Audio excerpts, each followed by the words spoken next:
안녕하세요.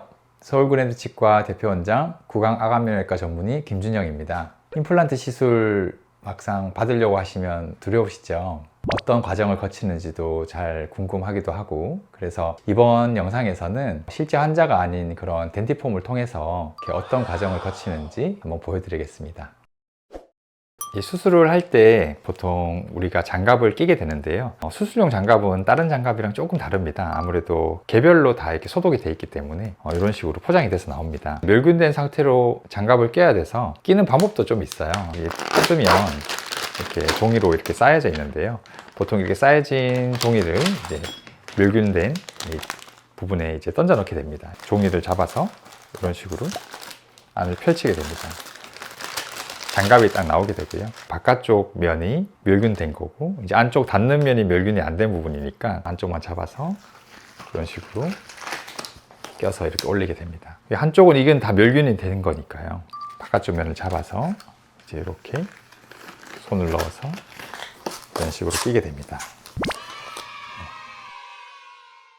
임플란트를 이제 마취가 된 상황에서는 임플란트를 식립할 부분에 절개가 들어가게 됩니다. 절개는 보통 두 가지의 블레이드가 있어요. 15번 블레이드라는 일반적으로 많이 쓰는 이런 블레이드가 있고, 되게 모서리 부분에 쓰는 12번의 블레이드, 이 두 가지 가지고 절개를 하게 되는데요. 몸 절개를 할 때 최소한의 절개를 해야 아무래도 통증이 좀 유발이 좀 적기 때문에 임플란트 식립 부분에 최소한의 절개를 통해서 골노출을 진행을 하게 됩니다. 절개를 하고 난 다음에는 잇몸을 박리하는 여러 가지 기구를 통해서 뼈를 노출하게 됩니다. 이 치조골이 이렇게 노출이 되겠죠. 잇몸도 이렇게 절개를 하고 박리를 해도 다 제자리에 딱 들어와요. 이제 수술을 할 때 아무래도 고정을 좀 해야 되니까 고정할 수 있는 이런 크게 이렇게 돼 있는 부분을 통해서 이렇게 골을 노출을 하게 됩니다. 이제는 다음 단계로 드릴링이라는 과정을 시행을 하게 됩니다. 이런 드릴링 기구를 통해서 이제 드릴을 하게 되는데요. 처음부터 너무 굵은 드릴을 가지고 하게 된다면 통증이 좀 생기거든요. 아무래도 진동이 생기니까요. 그래서 가장 얇은 드릴부터 단계적으로 드릴링을 하게 됩니다. 드릴링 해보겠습니다. 이렇게 진행을 하게 됩니다. 두 번째 드릴링을 식립 부분에 다시 하게 됩니다. 갑자기 움직이거나 하게 되면 이 드릴링 할 때 위험할 수 있어서 조금은 참아주시고 그렇게 해주시면 좋습니다. 이제 임플란트 식립 준비가 완료가 된 겁니다. 구멍이 어느 정도 생성이 되면 이제 그 자리에 임플란트를 식립을 하게 됩니다. 임플란트는 이렇게 이게 쌓여져 있습니다. 뚜껑을 이렇게 까서 임플란트가 이렇게 나오게 되고요. 안쪽에 나오게 되면 한 개 더 임플란트가 이렇게 나오게 됩니다. 임플란트를 준비를 하고 드릴을 체결을 해서 준비를 하게 됩니다. 준비된 드릴링 사이트에 임플란트를 식립을 하게 됩니다. 천천히 임플란트를 식립을 하게 되고요. 어느 정도 임플란트가 식립이 됐다면 보통 저 같은 경우에는 기구로 다 식립을 하진 않고요. 마지막 몇 번은 이제 손으로 이런 식으로 임플란트를 식립을 저는 하고 있습니다. 그래야 정확하게 어느 정도 힘이 들어갔는지 좀 알기가 제가 편해서 임플란트를 적절한 깊이에 임플란트를 식립을 하게 됩니다. 적절한 깊이로 임플란트 식립이 됐다면 이제 임플란트 위로 이제 뚜껑을 덮게 됩니다. 커버 스크루라는 잇몸 속에 있는 뚜껑이 있고요. 힐링 어버트먼트라는 뚜껑은 바깥으로 이렇게 나와 있는 이런 뚜껑인데요. 기본적으로는 이제 커버 스크루라는 뚜껑을 달게 되고요. 이런 식으로 뚜껑을 단단하게 체결을 한 상태입니다.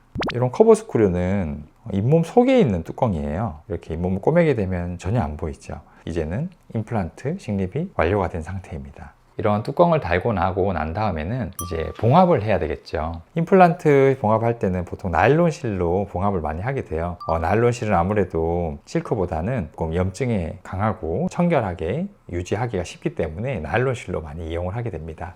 봉합을 할 때는 이런 니들 홀더를 통해서 바늘을 이렇게 잡아서 봉합을 이런 식으로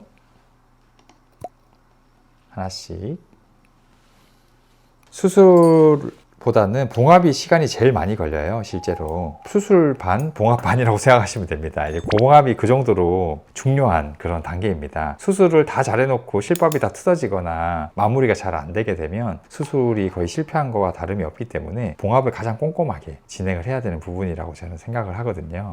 한 땀 한 땀 봉합을. 봉합도 여러 가지 방법이 있는데요. 기본적으로 이렇게 봉합을 하는 방법이 있고, 뼈 이식을 많이 한 부분이라든지 아무래도 트어질 위험이 좀 높은 환자분이나 그런 부분에는 이런 식으로 다른 봉합 방법을 사용을 하기도 합니다. 이렇게 해서 봉합이 마무리가 됩니다. 이런 봉합의 마무리를 다 거쳐서 이제 임플란트 시술이 전 과정이 이제 마무리가 되고요. 더 마지막 마무리로 이제 꺼즈를 물게 되죠. 한 2시간, 3시간 정도 가볍게 물고 계시면 되겠습니다. 이렇게 해서 이제 귀가를 하시게 됩니다. 네, 오늘 영상으로 임플란트 이런 시술에 대해서 어느 정도 궁금증이 좀 해소됐는지 모르겠습니다. 실제 이런 수술에서는 좀 더 정밀한 장비와 정밀한 단계를 거치고 좀 시술을 하기 때문에 약간은 좀 다른 부분이 좀 있을 수는 있어요. 혹시라도 좀 더 뭐 궁금하신 내용이 있으시거나 이해가 좀 잘 안 되는 그런 부분이 있으시다면 댓글에 좀 달아주셨으면 그런 영상을 찍는데 좀 참고를 하겠습니다. 좋아요, 구독, 알림 버튼 눌러주시면 감사하겠습니다. 감사합니다.